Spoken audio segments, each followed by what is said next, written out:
اعوذ باللہ من الشیطان الرجیم بسم اللہ الرحمن الرحیم۔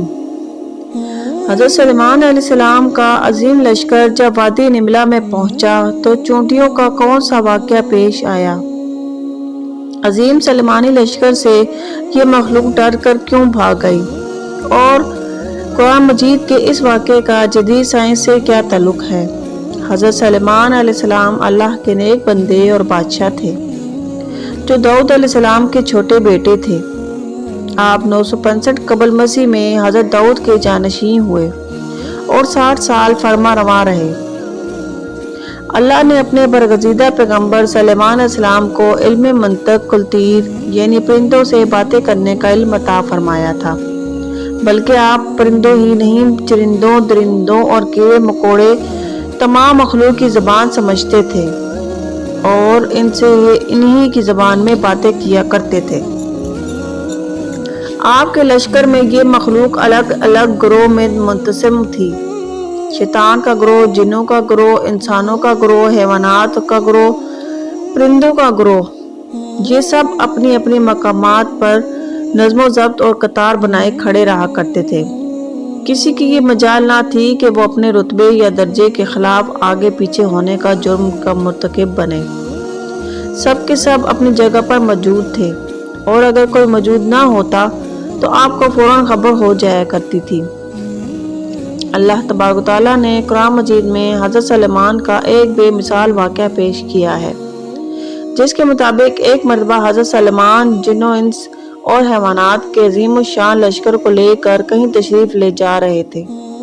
بعض روایتوں کے مطابق حضرت سلیمان نے دراصل کسی علاقے پر لشکر کشی کی تھی، لیکن اس کی تفصیل نہیں ملتی۔ لشکر سلیمانی پورے رعب و دبدبے کے ساتھ صحراؤں سے گزرتا ہوا پہاڑوں کو پار کرتا دریاؤں کو عبور کرتے ہوئے ایک بڑی وادی سے گزرا۔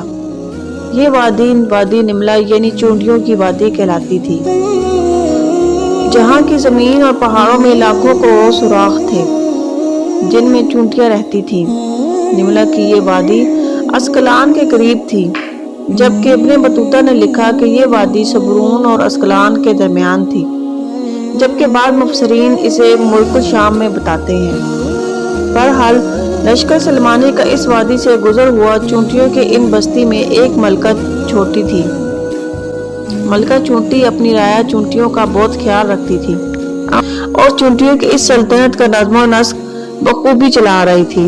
تمام چونٹیاں اپنی ملکہ سے بہت پیار کرتی تھیں اور اس کے ایک اشارے پر بڑے سے بڑا کام کرنے کو تیار رہتی تھیں۔ اس وقت ملکہ چونٹی بہت سے دیگر چونٹیوں کے ساتھ وادی میں گھوم رہی تھی۔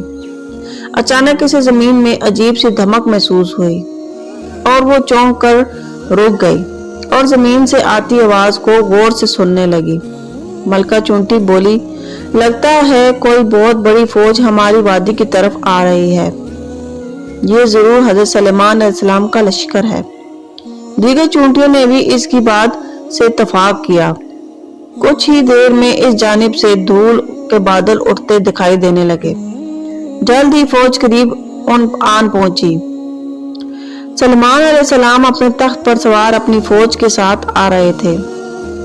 چونٹیوں کی ملکہ نے چیخ کر کہا، سلیمان علیہ السلام کی فوج قریب آ پہنچی ہے۔ میں حکم دیتی ہوں کہ تمام چونٹیاں اپنے بلوں میں چلی جائیں۔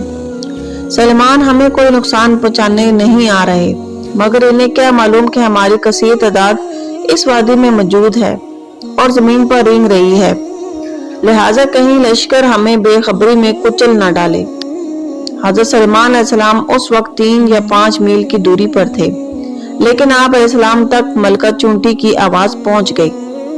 آپ اس کی بات سن کر مسکرانے لگے اور ملکہ چونٹی کی سمجھداری اور اپنے رعایا کے خیال رکھنے پر اس کی تعریف کرتے ہوئے فرمایا، بے شک ایک بادشاہ کو اپنی رعایا کی حفاظت کا اسی طرح خیال رکھنا چاہیے جس طرح یہ ملکہ چونٹی نے کیا ہے۔ اس واقعے میں ہمارے لیے بے شمار نصیحتیں اور سبق آموز موجود ہیں، لیکن اس واقعے کا ایک پہلو جدید سائنس کی کڑیوں کو جوڑتا ہے۔